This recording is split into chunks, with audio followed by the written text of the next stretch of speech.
Friends, Lucent GK objective का second lecture है ये। नाउ देख लेते हैं क्वेश्चन। हिस्टोरिकल सोर्सेज के ऊपर हैं questions. The sources that give information about the event of past time are known as. तो जो सोर्सेज हमें पास्ट के बारे में बताते हैं वो क्या है? हिस्टोरिकल सोर्सेज हैं। तो आंसर हो गया historical sources. Which statement is true? तो देखो, चार स्टेटमेंट दे रखी हैं, उनमें से ट्रू स्टेटमेंट बतानी है। तो जो ट्रू स्टेटमेंट है सीधा हम वही पढ़ लेते हैं, और ट्रू स्टेटमेंट को पढ़ के जो ट्रू फैक्ट है वो याद कर लेते हैं। बाकी जो रॉन्ग फैक्ट है वो याद करने की जरूरत ही नहीं है, ना पढ़ने की जरूरत। तो देखो, ट्रू स्टेटमेंट है फर्स्ट वाली, the archaeological sources are more reliable than literary sources. ये ट्रू स्टेटमेंट है। अगर आपसे पूछ लें कि भाई दो तरह के सोर्स होते हैं, एक तो रिटन टेक्स्ट होता है जिसको लिटरेरी सोर्सेज बोलते हैं, और एक जो चीज़ आपको मिली है आर्कियोलॉजिकल कलेक्शन, वो। तो दोनों में से रिलायबल कौन सी होती है? तो आर्कियोलॉजिकल कलेक्शन मोर रिलायबल है, क्योंकि जो लिखी हुई चीज़ें हैं उन पे आप ट्रस्ट नहीं कर सकते। क्या पता किसी ने क्या लिखा है, या फिर लिखा है तो उसको डेसिफर सही किया है क्या नहीं किया। तो archaeological collection are more reliable source than literary sources. ठीक है। फिर which Veda gives the information about the culture of old Vedic period? तो देखो, चार वेद हैं। चार वेदों के नाम है ऋग्वेद, यजुर्वेद, सामवेद एंड अथर्ववेद। तो पहले आया था ऋग्वेद और बाकी तीन वेद बाद में आए थे। तो जो ओल्ड ऋग पीरियड है वो है ऋग्वेद से रिलेटेड, और फिर उसके बाद लेटर वैदिक पीरियड है वो है बाकी तीनों वेदों से रिलेटेड। तो वो ये कह रहा है कि जो ओल्ड वैदिक पीरियड है वो कौन सा है? तो ओल्ड वैदिक पीरियड में ऋग्वेद आया था, इसलिए आंसर हो गया ऋग्वेद। ठीक है।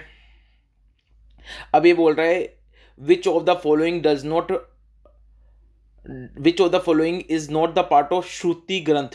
तो ये कह रहा है कि श्रुति ग्रंथ में क्या क्या चीज नहीं आता। तो संहितास, ब्रह्मणास, पुराण और उपनिषद, इन चारों में से श्रुति ग्रंथ कौन कौन से नहीं होते? तो देखो, संहितास श्रुति ग्रंथ होते हैं। ठीक है, रट लो कि जो संहिता होते हैं वो श्रुति ग्रंथ होते हैं। ठीक है। उपनिषद भी श्रुति ग्रंथ होते हैं, ब्रह्मणास भी श्रुति ग्रंथ होते हैं। ये तीनों श्रुति ग्रंथ होते हैं, लेकिन पुराण जो होते हैं वो स्मृति है, वो श्रुति ग्रंथ नहीं है। तो जो पुराण है वो श्रुति नहीं है, स्मृति है। ठीक है। तो पुराण श्रुति ग्रंथ में नहीं आएगा। तो श्रुति में कौन कौन आएंगे?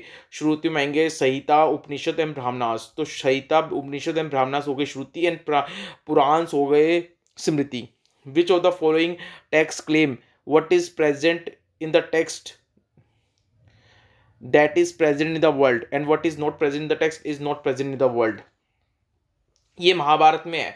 तो जो महाभारत है उसने ये कहा है कि जो महाभारत के टेक्स्ट में है वो वर्ल्ड में भी है, और जो महाभारत के टेक्स्ट में नहीं है वो वर्ल्ड में भी नहीं है, ऐसा महाभारत में लिखा गया है। ठीक है। Tripitaka is the religious text of. अब आपको पता है जो त्रिपटाका था वो कौन किस चीज का टेक्स्ट है? वो बुद्धिस्ट टेक्स्ट है त्रिपटाका, जिसमें आपने विनय पटाका, सुत पिटाका ये सब पढ़ा था ना। तो त्रिपटाका जो है वो कौन सा टेक्स्ट है? बुद्धिस्ट टेक्स्ट है, याद रखना है। फिर जटाका, जटाका इज अ टेक्स्ट ऑफ। तो जटाका भी बुद्धिस्ट टेक्स्ट है, जटाका भी बुद्धिस्ट टेक्स्ट है। तो त्रिपटाका भी बुद्धिस्ट टेक्स्ट है और जटाका भी बुद्धिस्ट टेक्स्ट है। फिर मिलिंद पांडु, मिलिंद पांडु में क्या होता है कि मिलिंद ने अपने क्वेश्चन पूछे हैं, और ये जो क्वेश्चन है आंसर हो रहे हैं, ये किस किस के बीच में वार्तालाप हो रही है? ये मनिंदर के बीच में और अश्वघोषा के बीच में वार्तालाप हो रही है। ठीक है, मनिंदर एंड अश्वघोषा। तो मिलिंद बांधव में क्या है? मिलिंद बांधव में मिलिंद ने अपने क्वेश्चन पूछे हैं, और ये it is a dialogue between Menander और अश्वघोष। ठीक है। ठीक है। तो ये मनिंदर और अश्वघोष के बीच में, तो मनिंदर और अश्वघोष के बीच में जो क्वेश्चन आंसर हो रहे हैं मनिंदर एंड अश्वघोष के बीच में, इसको बोलते हैं मिलिंद पानो। ठीक है। तो मिलिंद पानो क्या है? मिलिंद पानो है it is a dialogue between Menander and अश्वघोष। Among the following which can be comparable with Machiavelli prince? तो जो कौटिल्य का अर्थशास्त्र है उसको हम कंपेयर कर सकते हैं मछावली प्रिंस से। ठीक है। तो कौटिल्य अर्थशास्त्र, तो अगर पूछ लें कि मछावली प्रिंस से किसको हम कंपेयर कर सकते हैं, तो कौटिल्य अर्थशास्त्र। या अगर पूछ लें कि कौटिल्य का जो अर्थशास्त्र है वो कौटिल्य अर्थशास्त्र से हम कौन से किंग को, कौन से प्रिंस को कंपेयर कर सकते हैं? तो कौटिल्य अर्थशास्त्र में हम मछावली प्रिंस को कंपेयर कर सकते हैं। ठीक है। कौटिल्य अर्थशास्त्र के बारे में पॉलिटिकल एफ के में बताया है ज्यादातर, कौटिल्य अर्थशास्त्र के बारे में। ठीक है। कल्हाना की बुक का क्या नाम है? तो कल्हाना की बुक का नाम है राजतरंगिणी। तो जो कल्हानाज हैं उन्होंने जो बुक लिखी थी, कल्हाना ने जो बुक लिखी थी उस बुक का नाम है राजतरंगिणी। ठीक है। अष्टाध्यायी किसने लिखी है? पनानी ने। अष्टाध्यायी किसने लिखी है? पनानी ने। राजतरंगिणी किसने लिखी है? कल्हाना ने। तो राजतरंगिणी लिखी है कल्हाना ने और अष्टाध्यायी लिखी है पनानी ने। ठीक है। The name of the composer of Mahabhashya is. तो महाभाष्य किसने कंपोज करी है? तो महाभाष्य कंपोज की है पतंजलि ने। ठीक है। तो अष्टाध्यायी पनानी ने लिखी है, राजतरंगिणी कल्हाना ने लिखी है और महाभाष्य पतंजलि ने लिखी है। तो महाभाष्य पतंजलि, अष्टाध्यायी पनानी और राजतरंगी कल्हाना बुक। कौटिल्य शस्त्र के बारे में, पॉलिटिकल लाइफ के बारे में बताया है। Who was the hero of Malavika Malavikagnimitra? तो मालविका गनिमित्रा ड्रामा जो है उसमें हीरो कौन था? तो आपको बता देते हैं, मालविका गनिमित्रा कालिदास ने लिखी थी। मालविका गनिमित्रा एक ड्रामा है जो कालिदास ने लिखा था और उसमें अग्नि जो मित्र था, अग्निमित्रा, वो हीरो है। तो मालविका गनिमित्रा और ड्रामा जो कालिदास ने लिखा था उसमें हीरो किसको लिया गया है? अग्निमित्र ने, मित्रा को। हर्षचरित किसने लिखी है? भानभट्ट ने। तो हरिश्चरित भानभट्ट लिखी है। तो भानभट्ट ने क्या लिखी है? हरिश्चरिता। ठीक है। विक्रमाचरिता किसने लिखी है? भिलाना ने। तो विक्रमाचरिता लिखी है भिलाना ने। ठीक है। हर्षचरिता लिखी है भानभट्ट ने और विक्रमाचरित लिखी है भिलाना ने। ठीक है। और चांद बरदई ने कौन सी बुक लिखी है? तो चांद बरदई ने लिखी है पृथ्वीराज रसो। तो चांद बरदई ने लिखी है पृथ्वीराज रसो, या पृथ्वीराज रसो किसने लिखी है? चांद बरदई ने। ठीक है। विक्रमाचरिता किसने लिखी है? भिलाना ने। और हर्षचरिता किसने लिखी है? बाणभट्ट ने। हर्षचरिता बाणभट्ट, विक्रमचरिता भिलाना और पृथ्वीराज रसो चांद बरदई।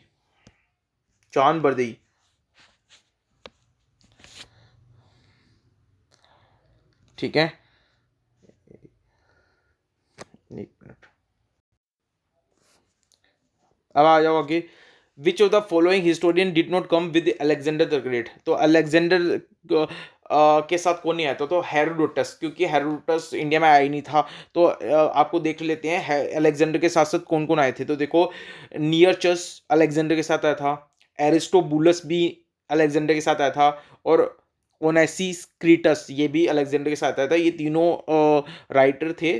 तो ये सब अलेक्जेंडर के साथ में इंडिया आए थे, लेकिन हेरोडोटस इंडिया में नहीं आया ही नहीं था। तो अलेक्जेंडर के साथ कौन कौन आए थे? नियरचस आया था, एरिस्टोबुलस आया था और ओनेसिक्रिटस आया था। Onesicritus, ONASICRITUS, Onesicritus. तो नियरचस आया, ओनेसिक्रिटस आया और एरिस्टोबुलस आया। तो अलेक्जेंडर के साथ कौन कौन आया? नियरचस आया, एरिस्टोबुलस आया और ओनेसिक्रिटस आया, लेकिन हेरोडोटस नहीं आया। Among the following which foreign traveller had gone first to visit India? तो सबसे पहले इंडिया में विजिट किस फॉरेन ट्रेवलर ने किया था? मेगास्थनीज ने किया था। ठीक है। किन में से? ये चार ऑप्शन है उनमें से, मेगास्थनीज, ह्यून टिसेंग, फायन और इटसिंग। तो वैसे भी आपको पता है जो मेगास्थनीज है उसने सबसे पहले इंडिया के बारे में लिखा था। तो मेगास्थनीज जो है वो फॉरेन ट्रैवलर है जो सबसे पहले उसने इंडिया में विजिट किया था। ठीक है। What is the name of Megasthenes book? Megasthenes ने जो बुक लिखी है उसका नाम क्या है? तो मेगास्थनीज ने जो बुक लिखी है उसका नाम है इंडिका। तो मेगास्थनीज की बुक का नाम क्या है? इंडिका है, याद है ना आपको। और जोग्राफिया किसने लिखी है? जोग्राफिया, तो जोग्राफिया लिखी है स्ट्रैबो ने। यहाँ पे गलत ऑप्शन पे मार्क है, तो ये सही कर लो। जो जोग्राफिया है ये किसने लिखी है? स्ट्रैबो ने लिखी है जोग्राफिया। ठीक है। और मेगास्थनीज का बुक का नाम क्या है? इंडिका। और जोग्राफिया किसने लिखी है? स्ट्रैबो ने। ओके। प्लिनी ने कौन सी बुक लिखी है? प्लिनी ने बुक लिखी है और नेचुरलिस हिस्टोरिका। तो प्लिनी ने कौन सी बुक लिखी है? नेचुरलिस हिस्टोरिका, यानी नेचुरलिस हिस्टोरिका। तो प्लिनी ने कौन सी बुक लिखी है? Naturalis Historica. ये गलत ऑप्शन मार्क हुए हैं, इसको ठीक कर लेना। तो जोग्राफिया किसने लिखी है? जोग्राफिया लिखी है स्ट्रैबो ने। प्लिनी ने कौन सी बुक लिखी है? Naturalis Historica. मेगास्थनीज की बुक का नाम क्या है? इंडिका। तो मेगास्थनीज की बुक का नाम है इंडिका। मेगस्थनीज की बुक का नाम है इंडिका। ज्योग्राफी किसने लिखी है? ज्योग्राफी लिखी है स्ट्रैबो ने। और प्लिनी ने कौन सी बुक लिखी है? प्लिनी ने लिखी है नेचुरलिस हिस्टोरिका। ठीक है। फिर उसके बाद क्वेश्चन नंबर 23। क्वेश्चन नंबर 23 में who composed Periplus of the Erythraean Sea? तो Periplus of the Erythraean Sea किसने लिखी है? तो उस राइटर का नाम हमें पता ही नहीं जिसने पेरिप्लस ऑफ इरिथ्रियन सी लिखी है, इसलिए हम उसको बोलते हैं एनोनिमस ग्रीक राइटर। यानी एनोनिमस का मतलब है जिसका नाम नहीं पता। तो एनोनिमस ग्रीक राइटर ने लिखी है Periplus of the Erythraean Sea. तो Periplus of the Erythraean Sea किसने लिखी है? Anonymous Greek writer. ठीक है। फिर आ जाओ क्वेश्चन 24 पे। क्वेश्चन 24 पे आ जाओ। क्वेश्चन 24 पे फायन, FAHIN, जो फायन थी, फायन था वो कहाँ का रेजिडेंट था? तो fine was the resident of China.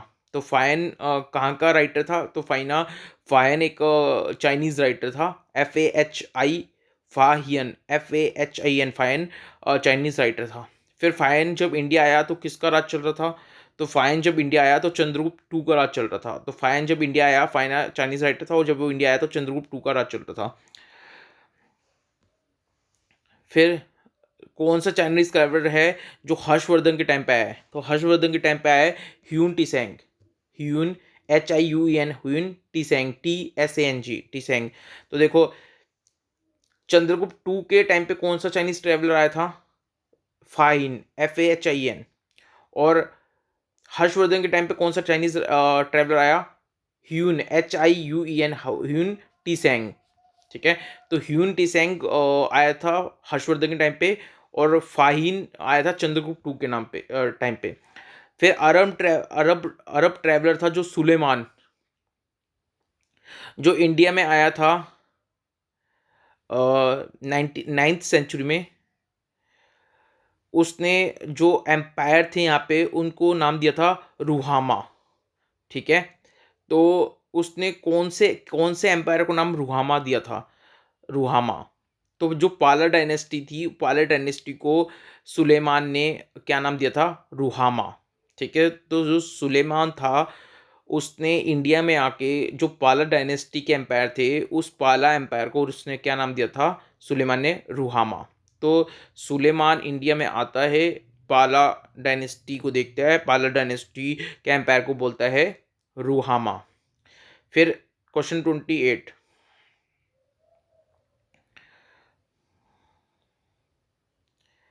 The Muslim scholar who accompanied Muhammad of Ghazni during the Indian expedition was? तो भाई मोहम्मद ऑफ गजनी के साथ में कौन आया था मुस्लिम स्कॉलर? अलबरूनी आया था, सबको पता है। ठीक है। अलबरूनी। फिर जो ट्रैवलर था इब्न बतूता, वो कहाँ से आया था? तो आपको पता है वो आया था, हमने वो आज ही पढ़ा है हमने थ्योरी वाली क्लास में। जो इब्न बतूता था वो मोरक्को में, अफ्रीका में, टेंजियर एक जगह है वहाँ का है, तो मोरक्को का है इब्न बतूता। ठीक है। नाउ नेक्स्ट है South African traveller Ibn Battuta came India during the region of. तो जो इब्न बतूता था जो मोरक्को से आया था, अफ्रीका से आया था, अब वो किसके राज में इंडिया में आया था? मोहम्मद बिन तुगलक के राज में आया था। और मोहम्मद बिन तुगलक ने इसको काजी बना दिया था इब्न बतूता को, दिल्ली का, याद है ना? तो मोहम्मद बिन तुगलक के राज में इब्न बतूता आया था इंडिया में, और इब्न बतूता को मोहम्मद बिन तुगलक ने काजी और दिल्ली बना दिया था। फिर अब्दुल रजाक जो एम्बेसडर था, पर्सियन किंग शाहरुख का एम्बेसडर था, वो विजयनगर, जब विजयनगर गया था तो किसका राज चल रहा था? तो जब अब्दुल रजाक जो कि पर्सियन किंग शाहरुख का एम्बेसडर बन के इंडिया में आया था विजयनगर एम्पायर में, तो विजयनगर एम्पायर में उस समय देवरिया सेकंड का राज चल रहा था। When archaeological survey of India established, तो आर्कियोलॉजिकल सर्वे ऑफ इंडिया जो बना था वो 1861 AD में बना था, याद रखना है। तो आर्कियोलॉजिकल सर्वे ऑफ इंडिया कब एस्टेब्लिश हुआ था? 1861 में। 1861 AD में archaeological survey of India was established. Father of Indian archaeology कौन है? तो अलेक्जेंडर क्यूनिंगम है फादर ऑफ इंडियन आर्कियोलॉजी, क्योंकि उन्होंने बहुत कॉन्ट्रीब्यूशन किया है।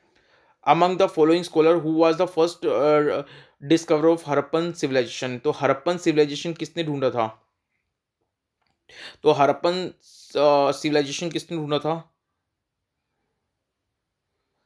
तो हड़प्पन सिविलाइजेशन ढूंढ रहा था भैया, हड़प्पन सिविलाइजेशन किसने ढूंढा था? दयाराम साहनी ने। ठीक है, तो हड़प्पन सिविलाइजेशन किसने ढूंढा था? दयाराम साहनी ने ढूंढा था हड़प्पन सिविलाइजेशन। ठीक है, हड़प्पन सिविलाइजेशन कौन से ईयर में ढूंढा गया था? 1921 में। तो हड़प्पन सिविलाइजेशन ढूंढा था, हड़प्पन सिविलाइजेशन किसने ढूंढा था? तो हड़प्पा जो ढूंढी थी जगह, वो ढूंढी थी दयाराम साहनी ने 1921 में। ठीक है, टू फर्स्ट इंडियन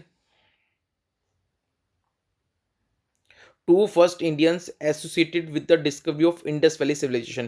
तो इंडस वैली सिविलाइजेशन से रिलेटेड दो इंडियन कौन से थे? तो एक तो दयाराम साहनी था और एक रखलदास बनर्जी था, आर डी बनर्जी।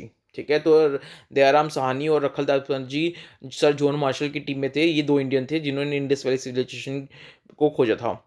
तो मोहनजोदारो और हड़प्पा का एक्सकेवेशन किसने किया था? मतलब हेड कौन था जब मोहनजोदड़ो और हड़प्पा साइट ढूंढी गई? तो सर जॉन मार्शल।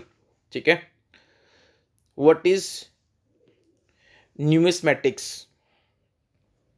तो न्यूमिस्मेटिक्स का मतलब क्या होता है?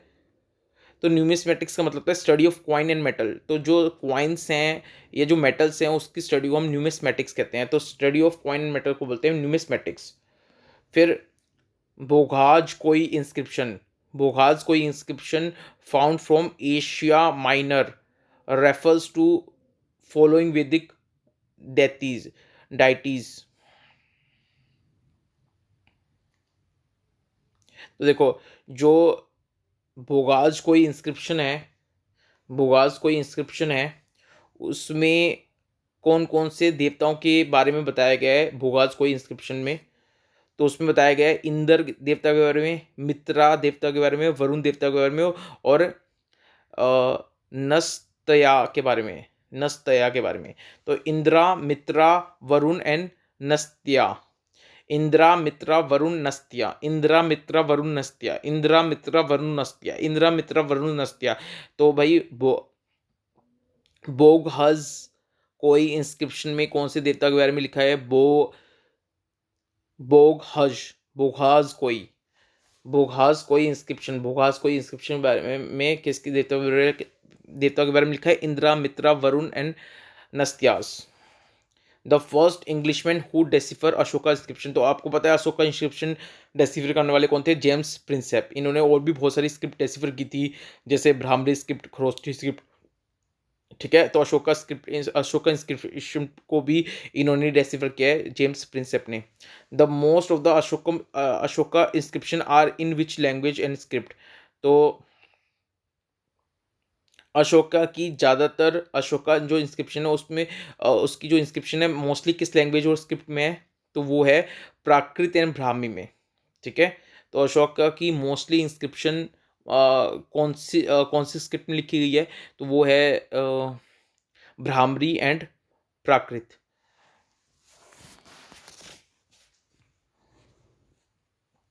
जो Ashok bilingual Greek and Aramaic inscription है वो कौन सी प्लेस से मिली है?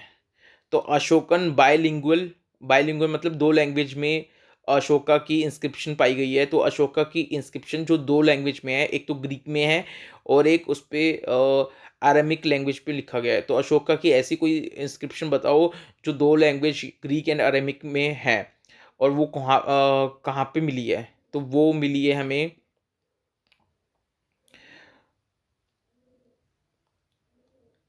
सहारा ए कुना। ठीक है, तो सहारा ई कुन्ना एक जगह है, वहाँ से हमें अशोका की बाईलैंग्वेज इंस्क्रिप्शन मिली है, ग्रीक और अरमेइक लैंग्वेज में है, जो सहारा ए कुन्ना, सहारा ई कुन्ना, सहारा ई कुन्ना। तो सहारा ई कुन्ना वो जगह है जहाँ पे अशोका की इंस्क्रिप्शन ग्रीक एंड अरेमिक दो बाइलिंगुअल लैंग्वेज में है। This script is used in Ashoka inscription found from Mansera and Shahbaz गरी। ठीक है, तो जो अशोका की इंस्क्रिप्शन मिली है कहाँ से? एक तो मनसेरा से, मनसेरा से, और एक है शाहबाज गरी से। तो मनसेरा और शाहबाज गरी से जो अशोका की इंस्क्रिप्शन मिली है वो कौन सी स्क्रिप्ट में है, वो ख्रोस्टी स्क्रिप्ट में है। ठीक है, तो देखो अशोका की मोस्टली स्क्रिप्ट, अशोका की inscription mostly bhramari and Prakrit language में है। बायलिंगुअल लैंग्वेज में ग्रीक एंड अरबिक में है, वो सहारा ई कुन्ना से मिली है। मनसेरा एंड शाहबाज घरी, ये दो जगह हैं, मनसेरा एंड शाहबाज घरी, यहाँ पे जो अशोका की इंस्क्रिप्शन मिली है वो ख्रोस्टी लैंग्वेज में है। फिर क्वेश्चन नंबर 44 पे आ जाओ, which one of the following script of ancient India was written from right to left. तो राइट टू लेफ्ट यानी राइट से और लेफ्ट की तरफ कौन सी स्क्रिप्ट लिखी जाती है, तो राइट से लेफ्ट की तरफ लिखी जाती है ख्रोस्टी, याद रखना। तो आप तो जब लिखते हो तो लेफ्ट से राइट लिखते हो, लेकिन राइट से लेफ्ट कौन सी स्क्रिप्ट लिखी जाती है, ख्रोस्टी है। Heliodorus Besnagar inscription is connected with, ठीक है, तो जो हेलियोडोरस बेस नगर इंस्क्रिप्शन है वो किससे रिलेटेड है, वो वासुदेव से रिलेटेड है। ठीक है, तो हेलियोडोरस बेस नगर इंस्क्रिप्शन किससे रिलेटेड है, वासुदेव। ठीक है, तो Heliodorus Besnagar inscription Vasudev से रिलेटेड है। वासुदेव सुना ना भगवान वासुदेव के बारे में। Among the following which inscription is associated with Kalinga king Kharavela. तो जो कलिंगा किंग खरावेला थे उससे रिलेटेड कौन सी इंस्क्रिप्शन है, तो जो कलिंगा किंग खरावेला थे उससे रिलेटेड जो इंस्क्रिप्शन है उसका नाम है हाथी गुम्फा। बड़ा इंपॉर्टेंट क्वेश्चन है, अगर पूछ लें हाथी गुम्फा स्क्रिप्ट जो इंस्क्रिप्शन है, हाथी गुम्फा इंस्क्रिप्शन है वो कौन से किंग से रिलेटेड है, तो वो कलिंगा के किंग खारवेला से रिलेटेड है। कलिंगा किंग खारवेला से रिलेटेड है Hathigumpha inscription. First of all which king issued a long inscription in pure Sanskrit language in India. तो लॉन्ग इंस्क्रिप्शन जो प्योरली संस्कृत लैंग्वेज में इशू की गई थी वो कौन से किंग ने की थी, देखो इसका आंसर है बी, साका स्ट्राप रुद्रादमन। साका स्ट्रैप रुद्रादमन, तो जो साका स्ट्रैप रुद्रादमन थे उन्होंने लॉन्ग इंस्क्रिप्शन इशू की थी जो प्योरली संस्कृत लैंग्वेज में थी। तो बताओ भाई ऐसा कौन से किंग है जिन्होंने लॉन्ग इंस्क्रिप्शन इशू की थी और वो long inscription purely Sanskrit language में थी, तो वो किंग है Saka king, Saka ruler, Saka satrap Rudradaman. Which inscription has given the earliest evidence of poetic style. तो जो पोइट्री वगैरह होती थी, पोइटिक स्टाइल का एविडेंस कौन सी इंस्क्रिप्शन देती है आपको, तो पोइटिक स्टाइल का एविडेंस जहाँ पे पोइट्री वगैरह चलती है इस बात का एविडेंस कौन सी इंस्क्रिप्शन से मिलता है कि पोइट्री वगैरह यूज़ होती थी, तो पोइटिक स्टाइल के एविडेंस कौन सी इंस्क्रिप्शन देती है आपको, तो वो देती है रुद्राद मन की इंस्क्रिप्शन। तो जो रुद्राद मन की इंस्क्रिप्शन है वो आपको पोएटिक स्टाइल के अर्लीस्ट एविडेंस देती है, रुद्राद मन की inscription. Among the following which inscription mentioned Chandragupta Maurya and Ashoka both. तो चंद्रगुप्त मौर्य और अशोका के बारे में कौन सी इंस्क्रिप्शन है, ऐसी कोई इंस्क्रिप्शन बताओ जिसमें चंद्रगुप्त मौर्य और अशोक दोनों के बारे में लिखा है, तो वो है महास्ट्रैप रुद्रादमन जूनागढ़ इंस्क्रिप्शन। तो जो रुद्रादमन जूनागढ़ इंस्क्रिप्शन है वहाँ पे चंद्रगुप्त मौर्य और अशोक दोनों के बारे में लिखा है। तो रुद्रादमन जूनागढ़ इंस्क्रिप्शन जो है, रुद्रादमन जूनागढ़ इंस्क्रिप्शन में चंद्रगुप्त मौर्य और अशोक दोनों के बारे में लिखा है। तो अगर ऐसे पूछ लूँ कि चंद्रगुप्त मौर्य और अशोक की दोनों की बारे में कौन सी इंस्क्रिप्शन लिखा है, तो आप बोलोगे Rudradaman Junagadh inscription. Which Samudragupta inscription describe his military achievement. तो जो समुद्रगुप्त था उसकी बहुत ज़्यादा मिलिट्री अच्छी थी, तो मिलिट्री अचीवमेंट के बारे में समुद्रगुप्त की कौन सी इंस्क्रिप्शन बताती है, तो प्रयाग इंस्क्रिप्शन। तो जो प्रयाग इंस्क्रिप्शन है वो समुद्रगुप्त की मिलिट्री अचीवमेंट के बारे में बताती है। तो प्रयाग इंस्क्रिप्शन समुद्रगुप्त की मिलिट्री अचीवमेंट के बारे में बताती है। समुद्रगुप्त की मिलिट्री अचीवमेंट के बारे में कौन सी इंस्क्रिप्शन बताती है? प्रयाग इंस्क्रिप्शन। हरिसेना जो था प्रयाग प्राष्टी इंस्क्रिप्शन का कंपोजर, तो हरिसेना कौन था? He was the composer of Prayag Prashasti inscription. और ये कौन से रूलर के कोर्ट में कोर्ट पोएट था? तो ये समुद्रगुप्त के कोर्ट में कोर्ट पोएट था। ठीक है, तो हरिसेना जो है वो कौन से रूलर के कोर्ट में पोएट था? तो हरिसेना समुद्रगुप्त के कोर्ट में कोर्ट पोएट था हरिसेना। और हरिसेना ने क्या कंपोज किया था? प्रयाग प्राष्टी इंस्क्रिप्शन बताया था। और प्रयाग इंस्क्रिप्शन समुद्रगुप्त की मिलिट्री अचीवमेंट के बारे में बताता है। तो हरिसेना जो है वो कोर्ट पोएट था समुद्रगुप्त की कोर्ट में, और समुद्रगुप्त की मिलिट्री अचीवमेंट के बारे में प्रयाग इंस्क्रिप्शन बताता है। और प्रयाग प्राष्टी इंस्क्रिप्शन को किसने कंपोज किया है? हरिसेना ने किया है। In which century iron pillar situated at Mehrauli Delhi was constructed? जो तो मेहरौली में जो आयरन पिलर है वो कौन सी सेंचुरी में कंस्ट्रक्ट हुआ था? तो it was constructed in 4th century.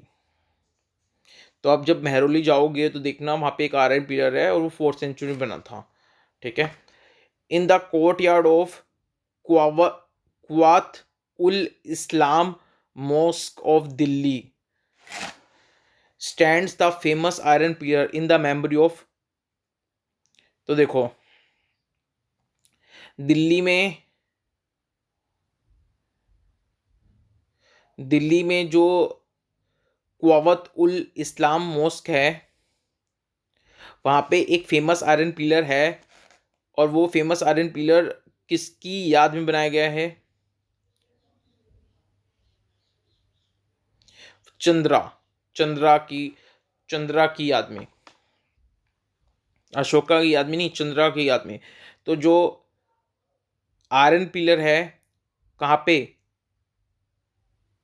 कुवात ul Islam mosque of Delhi में, वो किसकी याद में बनाया गया है? चंद्रा रूलर की याद में। The first inscriptional evidence of sati pratha has found from Eran inscription.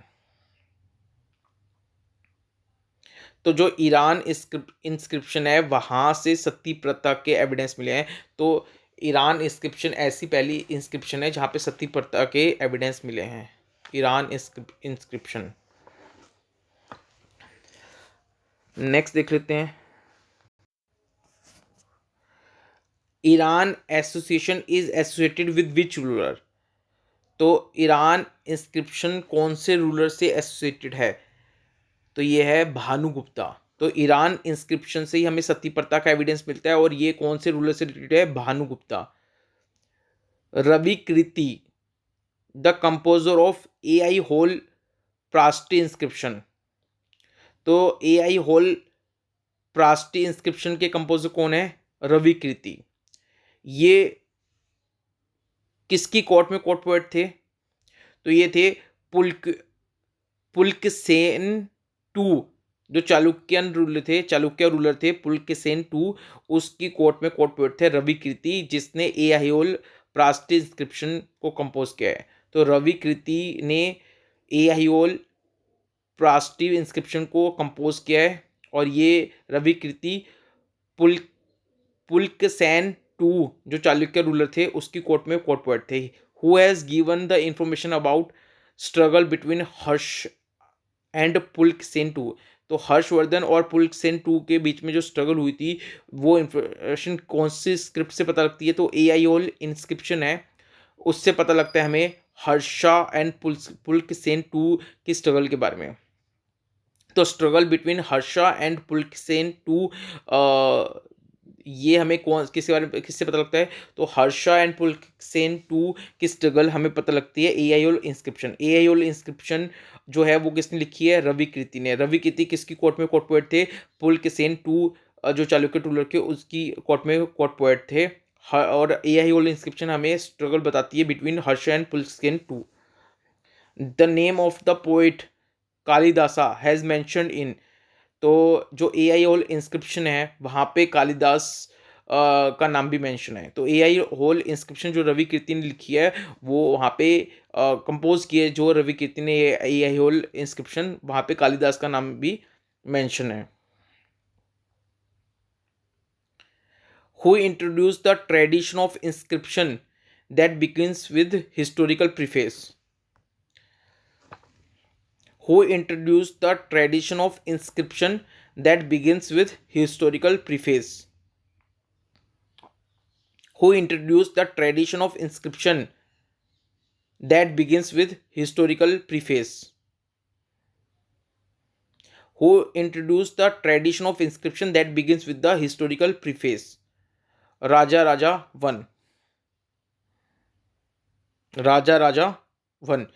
तो भाई राजा राजा वन ने क्या शुरू किया, उन्होंने कहा जो इंस्क्रिप्शन, अब जो इंस्क्रिप्शन होंगी सबसे पहले वहाँ पे जो हिस्टोरिकल बैकग्राउंड है वो लिखा जाएगा, ठीक है, हिस्टोरिकल इंट्रोडक्शन लिखा जाएगा थोड़ा सा, और फिर बाकी चीज़ें लिखी जाएंगी इंस्क्रिप्शन में।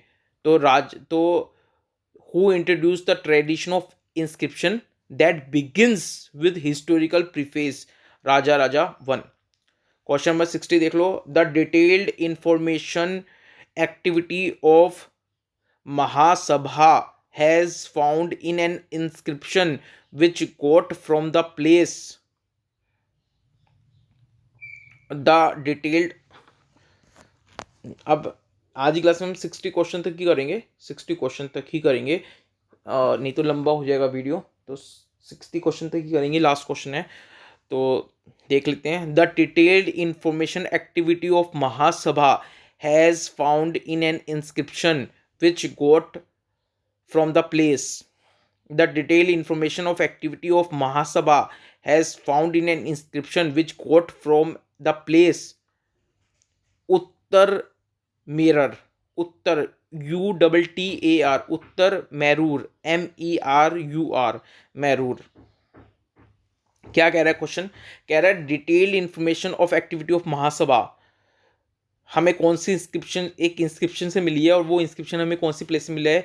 उत्तर मैरूर। तो देखो जो महासभा होती थी, महासभा में क्या क्या एक्टिविटी होती थी, ये बात हमें एक इंस्क्रिप्शन से पता लगती है कि जब महासभा होती थी तो महासभा में क्या क्या एक्टिविटी होती थी, ये बात हमें एक इंस्क्रिप्शन से पता लगी है। और वो इंस्क्रिप्शन कौन सी प्लेस से मिली हमें, तो वो इंस्क्रिप्शन हमें मिली है उत्तर मैरूर, UTTAR, उत्तर मैरूर MERUR। जैसे उत्तर प्रदेश है तो उत्तर प्रदेश में से प्रदेश हटा के मैरूर लगा दो तो उत्तर मैरूर। तो उत्तर मैरूर वो जगह है जहाँ से हमें वो इंस्क्रिप्शन मिली है, जो इंस्क्रिप्शन हमें महासभा की एक्टिविटी के बारे में बताती है, ठीक है, उत्तर मैरूर। तो बस ये 60 क्वेश्चन है, ये कर लेते हैं आज की क्लास में। 60 क्वेश्चन कंप्लीट हो गए। अब नेक्स्ट क्लास में नेक्स्ट वीडियो के साथ मिलेंगे। Thank you so much, bye bye, take care.